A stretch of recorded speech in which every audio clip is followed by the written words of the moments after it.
11:04. Wala pa rin siya.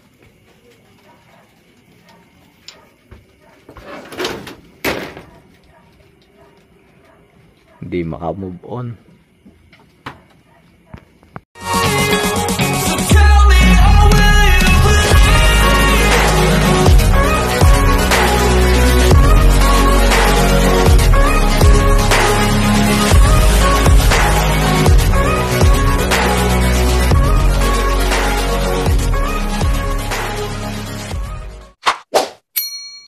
Mga kalapatids, nandito na si 45. Konting-konti lang, ayan siya. 45, pasok. Pasok 45. 45, pasok. Konting-konti lang. Wala, katop niya. Ditak munditak, kaya na, nesitsad. Mga kalapatids, hindi na nga natin na video masyado kanina. Pan, kasi mag-aatid nga tayo, nakita lang natin nasa landing board na. Pero ganun pa man, cut off na talaga siya mga kalapatids. Pero importante, nandyan na si 45 mga kalapatids. Ito yun. Ito siya. Ayan siya mga kalapatids. So, si 45. At yun mga kalapatids. Ganun talaga ang kakayaka. Hindi mo masasabi kung ano ang mangyayari, pero ginawa natin lahat ang magagawa natin. Kulang lang sa swerte. At yun nga, konting-konti lang, sana na-clock niya pa. Pero second overall champion siya sa YB, 5th overall champion siya sa OB, tapos 7th overall siya sa sprint, yung bago derby. Then side bet 1-1. Tapos nakakuha din siya ng pooling 71-20 nung nakakaan race. Kaya yun mga kalapatids. At super set winner siya YBOB mga kalapatids. At nasa kondi nang inuwi niya sa atin to. Nasa uabot ng lahat na nakuha niya. Pati pooling nasa 150k ang nakuha niya. Not bad na po. Kaya okay na yun. Yung mga kalapatids, si 45 malungkot pa kasi di pa natin na-recover natin ngayon. Pero malungkot din tayo kasi yung nga, hindi natin nakuha yung champion, nag second overall lang tayo. Pero okay na yun mga kalapatids. Ganun talaga ang kakayaka. Mas gagalingan pa natin sa susunod. Okay na yun mga kalapatids kasi nakauwi na din yung ibon. Hindi talaga para sa atin, pero kung anong pinagkaloob sa atin, tanggapin na lang natin. Thank you Panginoon Lord sa blessing na natanggap namin ngayon. Thank you din sa mga sumuportang tunay, sa mga tropa na laging nakantabay dyan. Thank you kay Chairman, kay Chris, kay Brent, nila Bang Manny, kay Kuya JJ, kay Mayor Bong, sa asawa ko, lopman ko, si Carlo. Thank you sa inyo at sa mga ibang tropa dyan, sila Junior Pagat, sa mga Team Bryro. Thank you sa inyong lahat. Madami pa race, malay nyo next race makuha na natin yung champion. At yun, ang bloodline nga pala ni 45 is papakita ko mamaya nanay tsaka tatay. Yung mga kalapatids, ito si 45. Nahulog na yung pandulo niya. Ayan. Bibigyan nga natin siya ng ideal. Bigyan natin ng ideal mga kalapatids para maka-recover siya. Ayan mga kalapatids. At yan, welcome home 45. At okay lang yun, talagang ganun. At yun mga kalapatids, pakainin muna natin. Yan siya mga kalapatids. Napakagutom niya. At yun, welcome home. At yun, bawi tayo sa susunod. Gawaan natin siya ng inumin, electrolytes mga kalapatids. Yan mga kalapatids, bali papakita sa inyo yung tatay ni 45. Ay, ito ang tatay ni 45 mga kalapatids.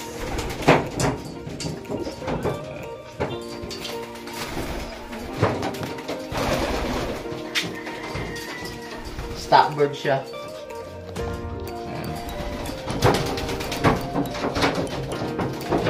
Ayan siya mga kalapatids. Bali, full sibling to ni Tenten.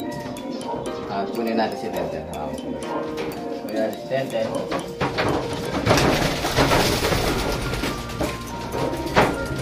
Ito mga kalapatids, si Tenten.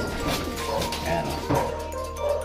Ito si Tenten is first overall champion YB. Second overall champion OB. Solo super set champion. Ayan. Tapos third siya sa auction. Second siya sa 3 laps. Ay, ito, pag full sibling sila. Ayan, masama. Buhay nila sa likod. Go back si Tenten. Bali, ang tatay nito is Quazel. Okay mga kalapatids, papakita ko naman yung nanay sa inyo.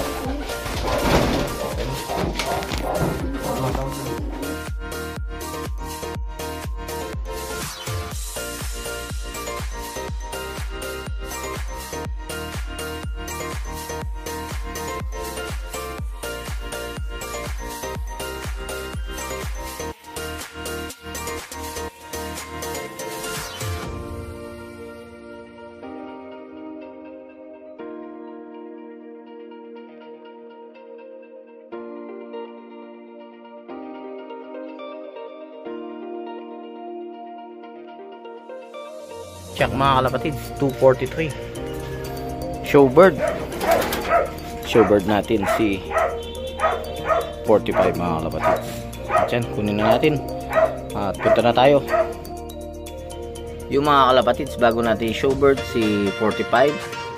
At yung mga kahapon hindi siya nakauwi. Then, nung hindi siya nakauwi, siyempre nalungkot tayo. Pero, ang cut-off natin is morning pa. 6 o'clock yata kung hindi ako nagkakamali ang cut-off natin, o 5:50 nasa ganon ang cut-off natin. 5 o'clock nandito na ako sa loft. Ninihintay ko talaga siya, talagang alam kong dakating at dakating siya, kaya lang hindi natin na inaasahan na malilate siya o maka-cut off siya. Pero ganun pa man, at least nakauwi siya at nanalo pa rin siya kahit papano. Sobrang thankful tayo na nakaparty pa tayo. At yun nga, pag natatalo, dapat lalo mong galingan sa susunod. Isipin mo saan ka nagkamali, anong kulang doon sa ibon mo, at kung anong kailangan. I-improve mo yung nakapag second overall na tayo ngayon. Sa susunod, hopefully, first overall na. At yung mga kalapatids, showbird na tayo. Baka mag-showbird pa ng iba. Yan mga kalapatids, ongoing na tayo sa basketing. On the way pala, sorry. On the way na tayo sa basketing. Ayan si 45 mga kalapatids. Yan mga kalapatids. Ayan si 45. Showbird daw. Ayan, nandito yung... ito yung idol natin. Dance ka muna! Ayan o. Oo naman! Yan ang idol natin, Comboyer! Boss, si Palan Derek. Second overall champion po ng YB. Ano po, birds showing po. 5th overall ng Old Bird. At saka 5th overall po ng Old Bird.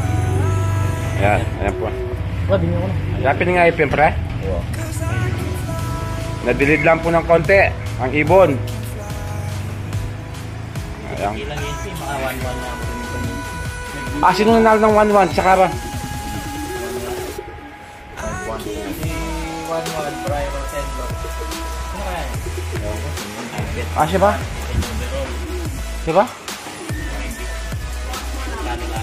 Sa bigat ko na dinadala niya ng pulo, excited po. Oo. Para. Ay mga kalapatid. Okay na. Na showbird na. Ay mga kalapatid ko.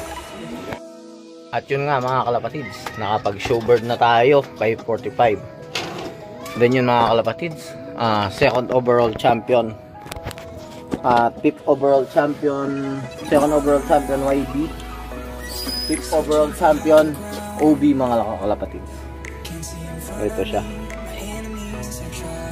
Okay na din yung mga kalapatids. At least nakaparty tayo kesa sa nasiro tayo. Pero ganun pa man, siyempre nakapanghinayang din. So okay na yan. Gagawin na natin siyang breeder mga kalapatids. At ngayon papakita ko yung, bago tapos yung video ito mga kalapatids, papakita ko naman yung nanay. Pinakita ko na yung tatay sa inyo kanina. Ang dali lang mga kalapatids, kukunin ko.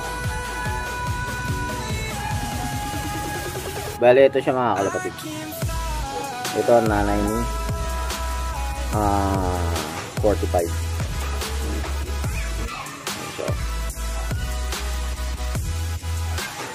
nanay niya. Bale, ito nanay niya mga kalapatids is 4th overall champion ng Big Boys. Bale, yung Big Boys nga, kada lop, maski big lop o small lop, tigta 3 ring lang, hindi pwede sumobra mga kalapatids, tigta 3 lang. Bali 4th overall champion siya. Kaya ba't? Tapos mga kalapatids, kwento, tingnan yung mata, napakaganda. Kwan din to mga kalapatids, kapatid niya din si 443, yung 7 times sprint champion natin mga kalapatids. Yung bloodline nila mga kalapatids, si 443 is unknown line.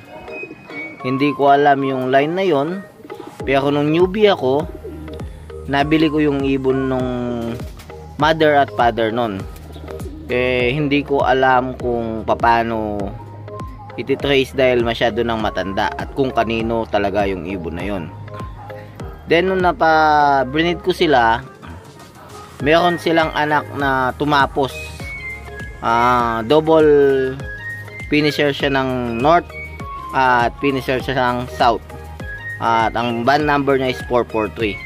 Kaya yun ang tinawag kong 443 line mga kalapatids. Yung mga kapatid nun, yung 443 yung kapatid niya yun. Then mabilis din siya. Naglalap winner din. Tapos sa sprint, mabibilis din.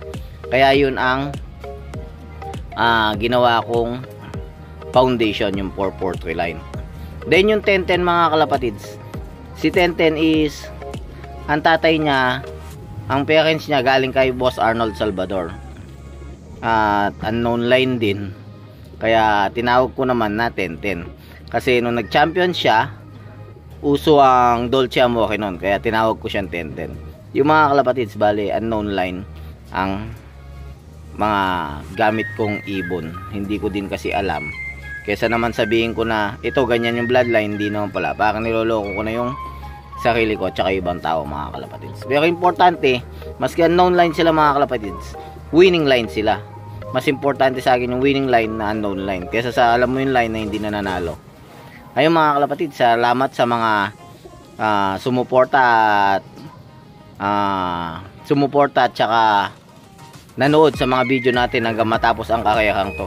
Yung mga kalapatids, at salamat sa inyo at lalaban tayo ulit.